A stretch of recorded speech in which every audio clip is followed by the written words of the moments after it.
আদম আলাইহিস সালাম পৃথিবীতে আসলেন। পৃথিবীতে আসার পরে সর্বপ্রথম তাকে দেখতে আসলো জান্নাতের বনের হরিণেরা।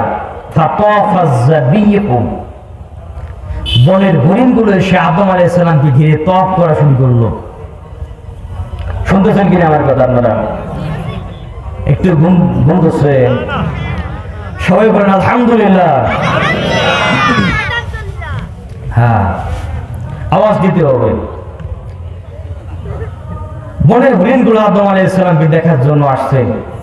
আদম আলাইহিস সালাম চিন্তা করলেন, পৃথিবী তো আমার, এই পৃথিবীর তো খলিফা আমি, সুতরাং এই পৃথিবী আমার, এই হরিণগুলো হচ্ছে আমার মেহমান, সুতরাং তাদেরকে মেহমানদারি করতে হবে। মেহমানদেরকে মেহমানদারি করা সমস্ত নবীদের সুন্নাহ। সুবহানাল্লাহ বলেন। শুধু আমাদের নবীর সুন্নাহ নয়, সমস্ত নবীদের সুন্নাহ। একজন নবী ছিলেন হযরত ইব্রাহিম আলাইহিস সালাম, যিনি কখনো মেহমান ছাড়া খাবার খাইতেন না। সুবহানাল্লাহ বলেন। আমাদের অনেকেই আছেন বাড়িতে মেহমান আসলে মুখটা কালো হয়ে যায়, আছে না নাই? মনটা ভার হয়ে যায়। মনে রাখবেন, মেহমান বাড়িতে আসলে ক্ষতি হয় না, মেহমান খালি হাতে বাড়িতে আসে না, মেহমান বাড়িতে আল্লাহর রহমত নিয়ে আসে। বলেন সুবহানাল্লাহ। আদম আলাইহিস সালাম চিন্তা করলেন, মেহমানদারি করতে হবে। কি দিয়ে মেহমানদারি করা যায়? ওই যে জান্নাত থেকে 3 গাছের পাতা দিয়ে শরীর আবৃত্তি করে আসছেন, এই 3 গাছের পাতা একটু একটু করে ছিঁড়ে ছিঁড়ে হরিণদেরকে খাওয়াইতে লাগলেন। হরিণরা যখন জান্নাতের 3 গাছের পাতা খেলো, ফাজআলাল্লাহু মিন দামিহি মিসকা, আল্লাহ পাক হরিণের পেটের মধ্যে একটা টুকরাকে, মাংসের টুকরাকে মিশকুল আম্বার বানিয়ে দিলেন। বলেন সুবহানাল্লাহ।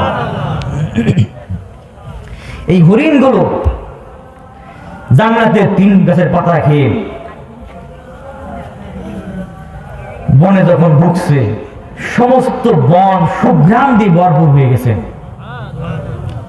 বাকি যে হরিণগুলো ছিল বনের মধ্যে, তারা জিজ্ঞেস করলো, ব্যাপারটা কি? তোমরা কি খাইছো এরকম এত সুন্দর গান হইল? তারা বললো যে আল্লাহর খলিফা এসেছেন পৃথিবীতে, তার খেদমতে গিয়েছিলাম আমরা, তিনি আমাদেরকে জান্নাতের 3 গাছের পাতা খাওয়াইছেন, সেই পাতা খাওয়ার পরে এরকম হয়েছেন।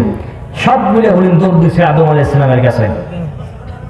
আদম আলাইহিস সালাম তাদেরকেও একটু একটু করে খাওয়াইলেন। খাওয়ার পরে নাড়াচাড়া করে দিয়ে দেখে কোনো গ্রান নাই। এরা বলতেছে, হুজুর একটু আগে যারা আসছিল ওদেরকে যেটা খাওয়াইছেন আমাদেরকে ওটা খাওয়ান। আদম আলাইহিস সালাম বলে, আরে বোকা, ওটি তো খাওয়াইছি, তো গ্রান নাই কেন? গ্রান নাই নিয়তের মধ্যে সমস্যা। তারা তো পাতা খাওয়ার জন্য আসেনি আমার কাছে, তারা আসছে আমার খেদমত করার জন্য, আল্লাহর খলিফার খেদমত করার জন্য তারা আসছে। এই জন্য নিয়ত যেরকম ফলাফল এরকম। ঠিক